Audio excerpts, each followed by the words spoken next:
नमस्कार दोस्तों, स्वागत है आप सभी का अपने इस परिवार में। मैं मोहित शर्मा लेकर आया हूँ एक बेहतरीन शेयर आपके समक्ष में। तो दोस्तों, आज का जो शेयर है वो बहुत ही अच्छा है, शानदार है, बेहतरीन है। तो चलिए वीडियो की शुरुआत करते हैं, बने रहिएगा वीडियो के अंत तक। तो आज के जो शेयर का नाम है वो है गॉडफ्रे फिलिप्स इंडिया लिमिटेड। चलिए जानते हैं कंपनी के बारे में। ये एक एफएमसीजी कंपनी है और इसका नाम गॉडफ्रे फिलिप्स इंडिया लिमिटेड इसलिए रखा गया क्योंकि ये केके मोदी ऑफ ग्रुप की कंपनी फ्लैगशिप कंपनी है। और ये एक iconic cigarette brand four square, red and white, Cavanders और भी बहुत सारे ब्रांड है इनके जो ये बनाते हैं। ये फिलिप्स मोरिस इंटरनेशनल मैन्युफैक्चर करती है मार्लबोरो ब्रांड, जो कि ऑल ओवर इंडिया में बहुत ही ज़्यादा अच्छे सेल के साथ बिकता है। तो इनके मार्केट पोजीशन की अगर हम बात करते हैं, तो केके मोदी ग्रुप्स ने one of the leading company अपने इस कंपनी को बना दिया है एफएमसीजी कंपनी में इंडिया में। और इनका market share something 14% domestic cigarette business के साथ है। बिज़नेस सेगमेंट की अगर हम बात करें, तो बिज़नेस सेगमेंट में टोबैको बिज़नेस इनका 93% क्वार्टर वाइज़ फाइनेंशियल ईयर में ये पूरा करने की कोशिश करेंगे और 84% इन्होंने 2020 में किया था और टोबैको बिज़नेस को स्प्लिट किया था। डोमेस्टिक बिज़नेस की अगर हम बात करें, तो क्वार्टरली फाइनेंशियल ईयर 2025 में 70% का ये कोशिश कर रहे हैं। अभी फाइनेंशियल ईयर 2020 में 64% का था। मैन्युफैक्चरर और सेल्स जो इनकी मार्लबोरो सिगरेट से है, ये समथिंग जो प्रोसीजर है और सप्लाई का है, ये फिलिप्स मोरिस इंटरनेशनल कंपनी करती है। और इनका इंटरनेशनल जो बिज़नेस है वो 2025 तक 23% और 2020 में 20% इन्होंने किया था। जो इनके ओन ब्रांड सिगरेट के हैं, जैसे कॉन्ट्रैक्ट मैन्युफैक्चरर सिगरेट बनाते हैं और एक्सपोर्ट करते हैं मैन्युफैक्चरर टोबैको। इसके बाद अगर बात करें, तो ये ऑल ओवर 40 कंट्रीज में है अक्रॉस, जैसे लैटिन अमेरिका हो गया, middle east, south east Asia, eastern Europe जैसी जो कंट्रीज हैं, इन्होंने अपनी कंपनी का ब्रांड ओरिजिनल इन्होंने एक्सपोर्ट किया है, जैसे जैसलमेर, स्टेलर, ब्लैक जैक।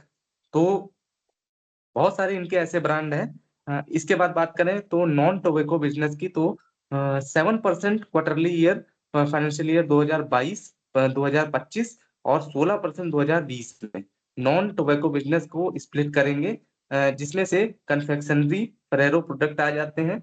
जैसे मान लीजिए ब्रांड की अगर हम बात करें, प्रोडक्ट की बात करें, कंज्यूमर प्रोडक्ट की, तो इसमें फंडा गोली, इमली नेचुरल्स, फंडा सी एंड फंडा गमसम। और ये मई 2024 तक इन्होंने सप्लाई किया था। और इनके फेरेरो इंडिया डिस्ट्रीब्यूशन जो है, ये स्वीट पैकेज्ड फूड प्रोडक्ट में आते हैं, जैसे टिक टैक हो गया, किंडर जॉय हो गया। और रिटेल बिजनेस की बात करें, तो समथिंग ये ऑपरेट करते हैं 24/7 ब्रांड्स विद 150 स्टोर के साथ, कियोस्क प्राइमरी लोकेशन में, जैसे दिल्ली एनसीआर हो गया, पंजाब हो गया, तेलंगाना हो गया। चलिए चलते हैं इनके रेवेन्यू ग्रोथ के बारे में जानते हैं। तो कंपनी ने रेवेन्यू ग्रोथ समथिंग 64% 2022 में और 2024 में ग्रो किया था, जिसमें से इनका स्टॉक डोमेस्टिक जो वॉल्यूम था वो था सिगरेट से 114% इन्होंने इंक्रीज किया था, टोबैको एक्सपोर्ट से। और मार्जिन की बात करें, तो इसके पास 24%, 20% पीरियड जो राइज हुआ था इनका टोबैको प्राइसेस से हुआ था, जिसमें हायर अनमैन्युफैक्चर्ड टोबैको प्रोडक्ट मिक्स था। और डिस्ट्रीब्यूशन की अगर हम बात करें, तो फाइनेंशियल ईयर 2025 तक इनका ऑल ओवर नेटवर्क 800 से ज्यादा डिस्ट्रीब्यूटर और 9000 से ज्यादा फील्ड फोर्स और 1000 से ज्यादा एम्प्लॉय के साथ ये डिस्ट्रीब्यूशन करते हैं।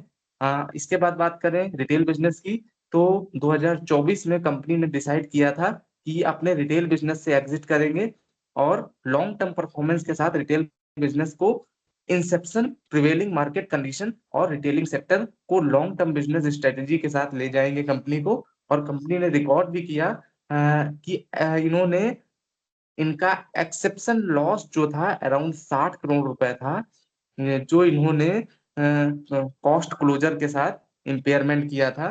इसके बाद अगर इनके फोकस की बात करें तो कंपनी ने टारगेट किया है नई सिगरेट मार्केट का, और इन्होंने करने का सोचा है एक्सपोर्ट मार्केट का, जिसमें से इनकी सेल अनमैन्युफैक्चर्ड प्रोडक्ट की इन्होंने सोची है। ये अपने एक्सपोर्ट को और इंडिया में सिगरेट मार्केट के जो परसेंटेज को वो और टारगेट कर रहे हैं। तो चलिए जानते हैं इनके फंडामेंटल के बारे में। तो यहाँ पर देख रहे होंगे कि इनकी मार्केट कैप जो है 37,466 करोड़ रुपए की है। करंट प्राइस अभी 7,206 रुपए चल रहा है। हाई इनका 7,320 रुपए गया था, लो इनका 1992 रुपए था।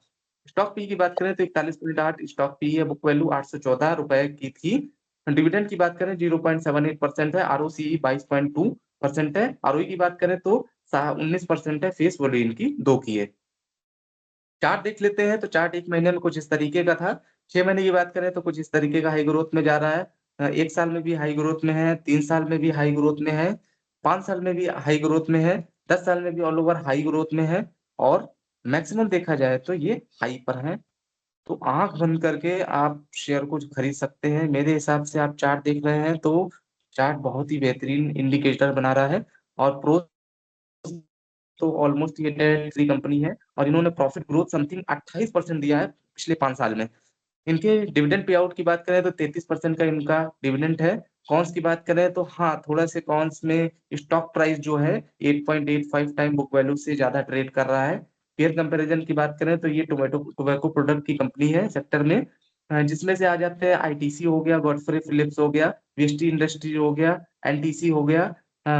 इसके बाद बात करें इंडस्ट्री पी की तो इंडस्ट्री पी 36.21 का चल रहा है, और इनका पी रेशियो 41.75 चल रहा है। डेट इनके पास 345 करोड़ रुपए का है। आरओई 18 की है, और लोअर एवरेज आरओसी 22 की है, सेल 45 करोड़ रुपए की है। क्वार्टर वाइज वेरिएंस देखा जाए तो 11 करोड़ रुपए का है। ऑपरेटिंग प्रॉफिट की बात करें तो 905 रुपए है। नेट प्रॉफिट 858 रुपए है। प्रॉफिट आफ्टर टैक्स की बात करें तो 897.46 करोड़ रुपए का प्रॉफिट आफ्टर टैक्स है। सीएमपी एफसीएस की बात करें तो कैश फ्लो 84.33 करोड़ रुपए का है, रिजर्व 4,221 करोड़ रुपए का है, EBITDA 33.98, पीईजी रेशियो 1.49 है। अब इसमें देखने वाली एक चीज बात और है। अब यहाँ पर देखिएगा आईटीसी का यहाँ पर देखो EBITDA 21 चल रहा है, और वीएसटी 20 चल रहा है, एनटीसी 20 चल रहा है। और सबसे ज्यादा EBITDA की बात करें अर्निंग बिफोर टैक्स डिप्रिसिएशन, और ये इनका 33.98 है, तो मेरे हिसाब से बेटर है। और देखिए यहाँ पर अगर इनके पीजी रेशियो की बात करें तो पीजी रेशियो भी 1.49 चल रहा है, तो सबसे कम है। तो एक बार शेयर को जरूर चेक करेंगे। चलिए आगे बढ़ते हैं, क्वार्टर वाइज रिजल्ट देख लेते हैं। तो सेल्स इनकी 2021 में 611 करोड़ रुपए की थी, जो कि इन्होंने इंक्रीज करके क्वार्टर वाइज जून 2024 में 1170 करोड़ रुपए की कर ली है। ऑल ओवर प्रॉफिट लॉस देख लेते हैं तो सेल्स इनकी मार्च 2013 में 2096 करोड़ रुपए की थी, जो कि इन्होंने टिल अभी 4544 करोड़ रुपए की कर ली है। एक्सपेंसेस की बात करें तो 3638 करोड़ रुपए की इनके एक्सपेंसेस है। ऑपरेटिंग प्रॉफिट 905 करोड़ रुपए का है। नेट प्रॉफिट की बात करें तो 858 करोड़ रुपए का इनका नेट प्रॉफिट है। डिविडेंड पे आउट की बात करें तो 2013 में 24% का डिविडेंड दिया था, और लास्ट मार्च में 33% का डिविडेंड इन्होंने पे आउट किया है। तो ऑल ओवर देखा जाए तो कंपाउंडेड सेल्स ग्रोथ 10 साल में 6% की है, प्रॉफिट ग्रोथ 15% की है, स्टॉक प्राइस सीएजीआर 29% का है, रिटर्न ऑन इक्विटी 14% का है। और बैलेंस शीट की बात करते हैं तो रिजर्व मार्च 2013 में 1047 करोड़ रुपए का था, जो कि इन्होंने इंक्रीज करके 4222 करोड़ रुपए कर लिया है। टोटल एसेट की बात करें तो मार्च 2013 में 1817 करोड़ रुपए के एसेट थे, जो कि इंक्रीज करके 5843 करोड़ रुपए के एसेट कर लिए हैं। कैश फ्लो की बात करें तो नेट कैश फ्लो -4 है। ऑल ओवर रेशियो की बात करें तो डेब्टर डेज मार्च 2013 में 14 दिन के थे, मार्च 2014 में 24 में भी 14 दिन के पैरेलली रखे हैं एवरेज में। आरओसीई की बात करें तो मार्च 2013 में ऑन एन एवरेज 18% का आरओसीई था, जो कि इंक्रीज होके मार्च 2022 में 2024 में 22% का कर लिया है। शेयर होल्डिंग पैटर्न देख लेते हैं तो प्रोमोटर होल्डिंग 72.58% है जून 2024 में। एफआईएस की स्टेक होल्डिंग 10.83% है, होल्डिंग 1.90% है, गवर्नमेंट की स्टेक होल्डिंग 0.05% 5% है, पब्लिक होल्डिंग 14.24% है, अदर्स 0.41% है। नंबर ऑफ शेयर होल्डर की बात करें तो सितंबर 2021 में 32,580 शेयर होल्डर थे, जो कि इंक्रीज होकर 39,116 शेयर होल्डर हो गए हैं। तो ऑल ओवर शेयर की पूरी एनालिसिस करने के बाद यही समझ में आता है कि शेयर बहुत ही बेहतरीन है, बहुत ही अच्छा शेयर है। और हालांकि इसका जो प्राइस है वो 7,206 रुपए है, लेकिन ये लॉन्ग टर्म में कवर हो सकता है क्योंकि कंपनी अच्छा डिविडेंड पे आउट कर रही है। अगर आप इसको लॉन्ग टाइम में इन्वेस्ट करते हैं तो आप बेशक इससे प्रॉफिट कमा पाएंगे। मेरी ये 100% गारंटी है। और मैं आपसे ये कह रहा हूँ कि मेरी तरफ से शेयर बहुत ही बेहतरीन है। आप एक बार अपनी एनालिसिस करके जरूर खरीदिएगा। तो मैं इनको रेटिंग देना चाहूंगा 10 में से 9.5।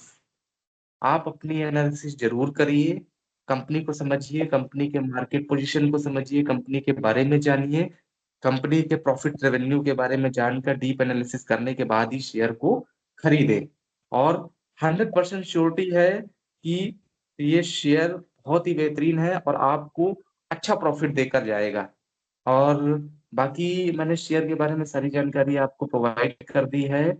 और एक बार अपनी तरफ से ज़रूर एनालिसिस करके इस शेयर को खरीदने की कोशिश करिएगा। लॉन्ग टर्म इन्वेस्टमेंट की मैं बात कर रहा हूँ।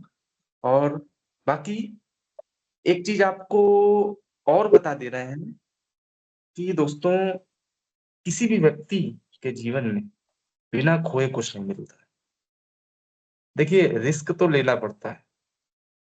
अब आप ये समझो कि अगर आपको स्वर्ग चाहिए, तो उसके लिए भी पहले मौत को आना पड़ता है, मृत्यु को आना पड़ता है। तो भाई साहब, अपने ज़िंदगी में अगर आप रिस्क नहीं लेंगे, आगे नहीं बढ़ेंगे, यही सोचते रहेंगे कि अरे ऐसा ना हो, ये नुकसान हो जाए, ये हो जाए, वो हो जाए, ये खो जाए, ये ना मिले बाद में, तो आप वहीं के वहीं रह जाएँगे। अपने जीवन को आगे बढ़ाइए, जीवन को अच्छे से जिए और सबका भला करते रहिए, सबका अच्छा सोचिए, पॉजिटिव थिंकिंग रखिए। बाकी शेयर अच्छा लगा हो, वीडियो अच्छा लगा हो, तो सब्सक्राइब करिएगा और अपने दोस्तों के साथ ज़रूर शेयर करिएगा। फिर मिलेंगे एक नए वीडियो के साथ, एक अच्छे वीडियो के साथ, एक बेहतरीन शेयर के साथ। तब तक के लिए नमस्कार, धन्यवाद, जय हिंद, जय भारत, हर हर महादेव।